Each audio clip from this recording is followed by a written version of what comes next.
ರಾಜ್ಯದಲ್ಲಿ ನಡೀತಾ ಇದ್ದಂತಹ ಸಿಎಂ ಕುರ್ಚಿ ಪ್ರಹಸನ ಇದು ದೆಹಲಿ ಅಂಗಳಕ್ಕೆ ಹೋಗಿತ್ತು. ಇವತ್ತು ಕಾಂಗ್ರೆಸ್ ಪಕ್ಷದಲ್ಲಿ ಸಾಕಷ್ಟು ಚರ್ಚೆಗಳ ಬಳಿಕ ಕೊನೆಗೂ ಈ ಮೀಟಿಂಗ್ನಲ್ಲಿ ಪವರ್ ಶೇರಿಂಗ್ ವಿಚಾರ ಚರ್ಚೆನೇ ಆಗಿಲ್ವಂತೆ. ಕೇವಲ ಚುನಾವಣೆಗಾಗಿ ಮಾತ್ರ ಮ್ಯಾರಥಾನ್ ಮೀಟಿಂಗ್ ಮಾಡಿದ್ದು ಯಾಕಪ್ಪ? ಹಾಗಾದ್ರೆ ರಾಜ್ಯಸಭೆ, ವಿಧಾನಸಭೆ, ವಿಧಾನ ಪರಿಷತ್ ಚುನಾವಣೆಗೆ ಮಾತ್ರ ಸಭೆನ ದಿನವಿಡೀ ಸಭೆ ನಡೆಸಿದ್ರು ಕೂಡ ಪವರ್ ಶೇರಿಂಗ್ ವಿಚಾರದ ಮಾತೇ ಆಗ್ಲಿಲ್ವಾ? ಹಾಗಾದ್ರೆ ಕಾವೇರಿದ್ದ ಸಭೆಯಲ್ಲಿ ಅಧಿಕಾರ ಹಂಚಿಕೆಯ ಚರ್ಚೆ ನಡೆದೇ ಇಲ್ವಾ? ಹಾಗಾದ್ರೆ ಕಡೆ ಅವಕಾಶಕ್ಕಾಗಿ ಕಾಯ್ತಾ ಇದ್ದ ಡಿಕೆಶಿಗೆ ಆ ಮಾತೇ ಎತ್ತಲಿಲ್ವಾ? ಸುಮ್ಮನೆ ಡ್ಯಾಮೇಜ್ ಕಂಟ್ರೋಲ್ಗೆ ಮುಂದಾಗಿತ್ತ ಹೈಕಮಾಂಡ್? ಏನ್ ಡ್ಯಾಮೇಜ್ ಆಗ್ತಾ ಇತ್ತು ಇದರ ವಿಚಾರಕ್ಕೆ ಸಂಬಂಧಪಟ್ಟಂತೆ ಆ ಡ್ಯಾಮೇಜ್ ಅನ್ನ ಕಂಟ್ರೋಲ್ ಮಾಡೋದಕ್ಕೆ ಮಾತ್ರ ಈ ಒಂದು ಸಭೆ ಮಾಡೋದಕ್ಕೆ ಮುಂದಾಗಿತ್ತ? ಡ್ಯಾಮೇಜ್ ಕಂಟ್ರೋಲ್ ಮಾಡೋದಕ್ಕೆ ಮಾತ್ರ ಈ ಸಭೆ ಮಾಡಲಾಗಿತ್ತ ಅನ್ನೋ ಪ್ರಶ್ನೆ ಒಂದು ಕಡೆ.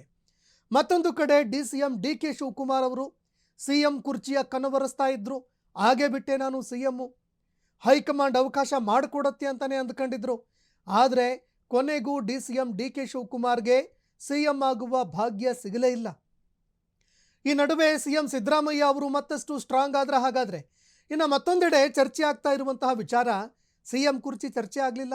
ಈ ಪವರ್ ಶೇರಿಂಗ್ ವಿಚಾರ ಏನಿತ್ತು ಅದು ಚರ್ಚೆನೇ ಆಗಲಿಲ್ಲ ಅಂದಮೇಲೆ ಇಷ್ಟೊಂದು ಜನ ಸಚಿವರು, ಶಾಸಕರು ಎರಡು ತಂಡಗಳನ್ನು ಕಟ್ಕೊಂಡು ಪ್ರತ್ಯೇಕವಾಗಿ ಫ್ಲೈಟ್ಗಳನ್ನು ಹತ್ತಿ ಯಾಕಪ್ಪ ದೆಹಲಿಗೆ ಹೋಗಿದ್ದು ಅನ್ನೋ ಪ್ರಶ್ನೆ ಇದು ಒಂದು ಕಡೆ.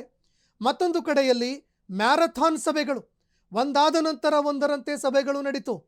ಈ ಸಭೆಗಳು ನಡೆದರೂ ಕೂಡ ಕೊನೆಗೂ ಹೈಕಮಾಂಡು ಒಂದು ತಾರ್ಕಿಕ ಅಂತ್ಯಕ್ಕೆ ಬರೋದಕ್ಕೆ ಕಾರಣ ಆಗಲಿಲ್ವಾ?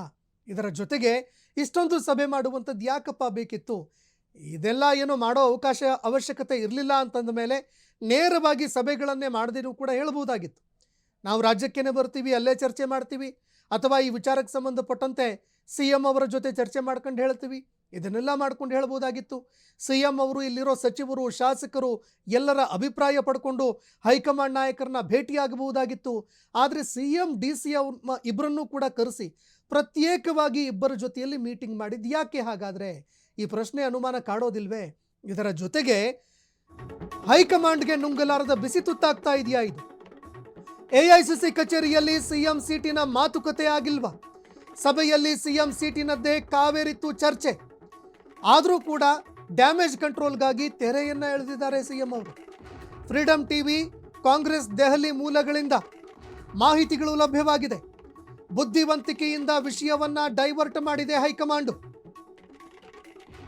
ನೋಡಿ, ಎಐಸಿಸಿ ಕಚೇರಿಯಲ್ಲಿ ಸಿಎಂ ಕುರ್ಚಿಯದ್ದೇ ಮಾತುಕತೆ ನಡೀತು. ತುಂಬಾ ಹೈ ಪ್ರೊಫೈಲು, ತುಂಬಾ ಬಿಸಿ ಬಿಸಿ ಚರ್ಚೆಗಳು ನಡೀತು.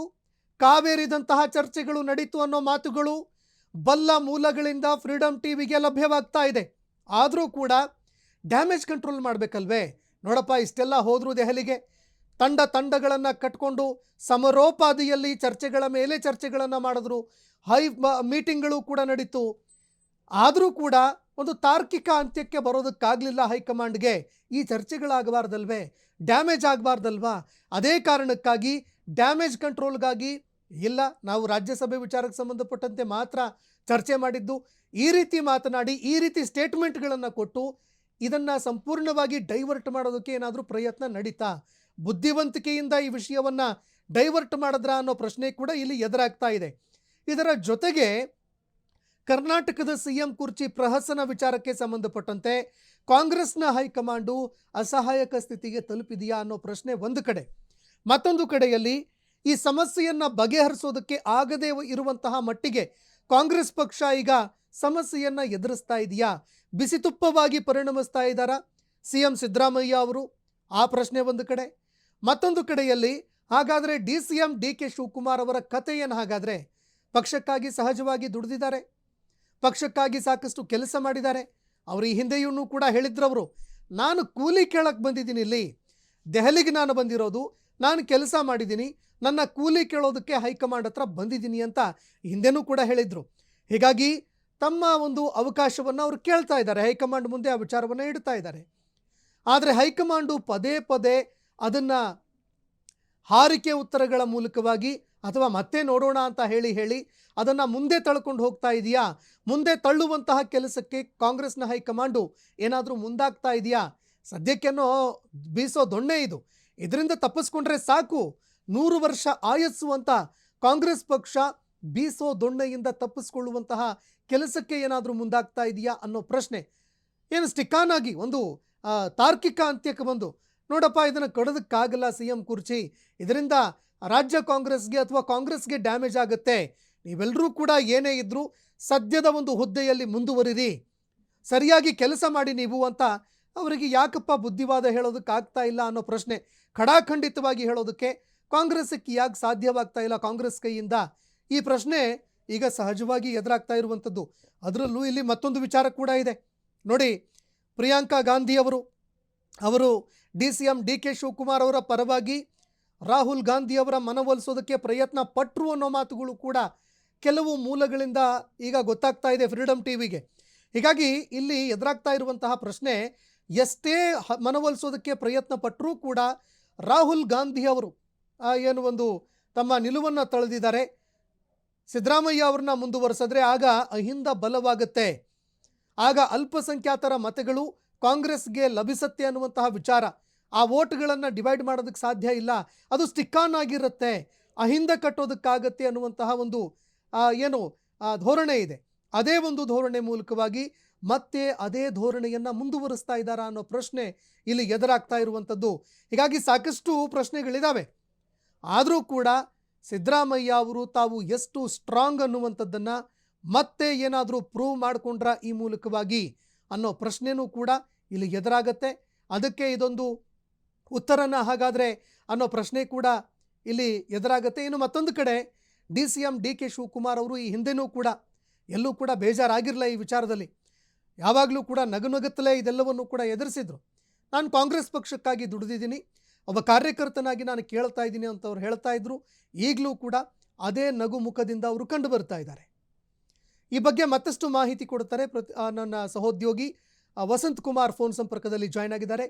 ವಸಂತ್ ಕುಮಾರ್, ಸಹಜವಾಗಿ D C M D K Shivakumar ಅವರು ನಗು ಮುಖದಿಂದ ಕಂಡು ಬರ್ತಾ ಇದ್ರು ಕೂಡ ಅವರ ಅಂತರಾಳದಲ್ಲಿ ಎಲ್ಲೋ ಒಂದು ಕಡೆ ಈ ವಿಚಾರ ಅವರನ್ನು ತುಂಬ ಬಾಧಿಸ್ತಾ ಇದೆ ಅಂತ ಹೇಳಿದ್ರು ಕೂಡ ತಪ್ಪಾಗ್ಲಿಕ್ಕಿಲ್ಲ. ಕಾಂಗ್ರೆಸ್ನ ಹೈಕಮಾಂಡು ಇವತ್ತು ಈ ವಿಚಾರಕ್ಕೆ ಸಂಬಂಧಪಟ್ಟಂತೆ ಇಲ್ಲ, ಚರ್ಚೆನೇ ಆಗಿಲ್ಲ ಅಂತ ಹೇಳಿದ್ರು ಕೂಡ ಏನು ಚರ್ಚೆ ಆಯಿತು ಕಾಂಗ್ರೆಸ್ನ ಒಂದು AICC ಕಚೇರಿಯಲ್ಲಿ, ಈ ಬಗ್ಗೆ ಮತ್ತಷ್ಟು ಮಾಹಿತಿ ಕೊಡೋದಾದ್ರೆ. ನಿಜ ನೀವು ಹೇಳಿದ್ದು, ಅಂದ್ರೆ ಒಳಗೊಳಗಡೆ ಕಸಿವಿಸಿ ಇದೆ, ನಿರಾಸೆ ಇದೆ.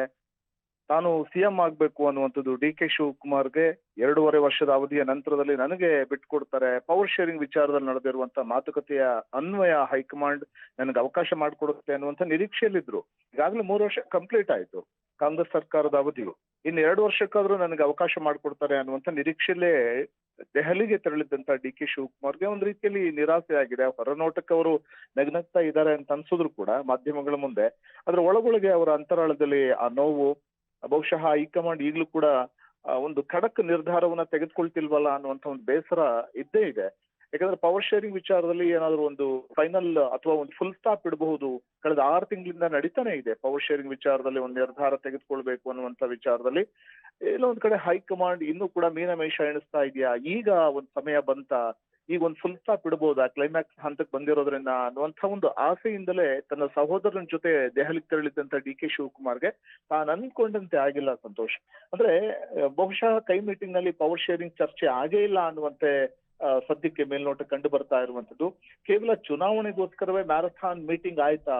ಚುನಾವಣೆಗೋಸ್ಕರ ಮುಂಬರುವಂತ GBA ಚುನಾವಣೆ ಅಥವಾ ಸ್ಥಳೀಯ ಸಂಸ್ಥೆ ಚುನಾವಣೆ ಅಥವಾ ರಾಜ್ಯಸಭಾ ಸದಸ್ಯರ ಒಂದು ವಿಚಾರವಾಗಿ ಬರೀ ಒಂದು ಮ್ಯಾರಥಾನ್ ಮೀಟಿಂಗ್ ಆಯ್ತಾ ಅನ್ನುವಂಥ ಚರ್ಚೆ ಕೂಡ ಕಂಡು ಬರ್ತಾ ಇರುವಂತದ್ದು.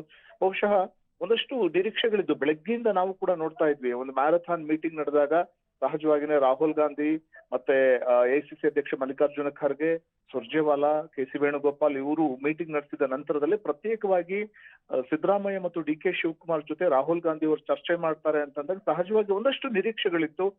ಎಲ್ಲೋ ಒಂದ್ ಕಡೆ ಮತ್ತೆ ಪ್ರಿಯಾಂಕಾ ಗಾಂಧಿ ಅವರು ಕೂಡ ಡಿ ಕೆ ಶಿವಕುಮಾರ್ ಅವರಿಗೆ CM ಸ್ಥಾನವನ್ನ ಕಲ್ಪಿಸ್ಕೊಡ್ಬೇಕು ಅನ್ನುವಂಥ ವಿಚಾರದಲ್ಲಿ ರಾಹುಲ್ ಗಾಂಧಿ ಅವರ ಮೇಲೆ ಒತ್ತಡ ಹೇರಿದ್ದಾರೆ ಅನ್ನುವಂಥ ಮಾತುಗಳು ಕೂಡ ಕೇಳಿ ಬರ್ತಾ ಇತ್ತು. ಅಂದ್ರೆ ಒಂದು ಮನವೊಲಿಕೆ ಮಾಡಿ DKಶಿಗೆ ಅವಕಾಶ ಮಾಡಿಕೊಡಿ ಅಂತ ಹೇಳಿದ್ದಾರೆ ಅಂತ ಹೇಳಲಾಗ್ತಿತ್ತು. ಫೈನಲಿ ನಾವು ನೋಡ್ತಾ ಹೋದ್ರೆ ದಿನವಿಡೀ ಸಭೆ ನಡೆಸಿದ್ರು ಕೂಡ ಪವರ್ ಮಾತೇ ಆಗಿಲ್ವಾ ಅನ್ನುವಂಥದ್ದು ಈಗ ಒಂದು ಅಪ್ಡೇಟ್ಸ್ ನಾವು ನೋಡ್ತಾ ಹೋದಾಗ ಅನ್ಸುವಂಥದ್ದು. ಸೊ ಹಾಗಾಗಿ ಸುಮ್ಮನೆ ಡ್ಯಾಮೇಜ್ ಕಂಟ್ರೋಲ್ಗೆ ಮುಂದಾದಂತ ಕೈ ಕಮಾಂಡ್ ಜಾಣ ನಡೆಯನ್ನ ಅನುಸರಿಸಿದ್ಯಾ, ಸದ್ಯಕ್ಕೆ ಪವರ್ ಶೇರಿಂಗ್ ವಿಚಾರವೇ ಚರ್ಚೆ ಆಗಿಲ್ವಾ ಅನ್ನುವಂಥದ್ದು ಕುತೂಹಲದ ಪ್ರಶ್ನೆಯಾಗಿ ಉಳಿದಿದೆ ಸಂತೋಷ್. ಓಕೆ ವಸಂತ್ ಕುಮಾರ್, ಮತ್ತೆ ನಿಮ್ಮನ್ನು ಸಂಪರ್ಕಿಸ್ತೇನೆ ನಾನು. ಈ ಬಗ್ಗೆ ಮತ್ತೊಂದು ಬ್ರೇಕಿಂಗ್ ಅಪ್ಡೇಟ್ ಬರ್ತಾ ಇದೆ ಈಗ.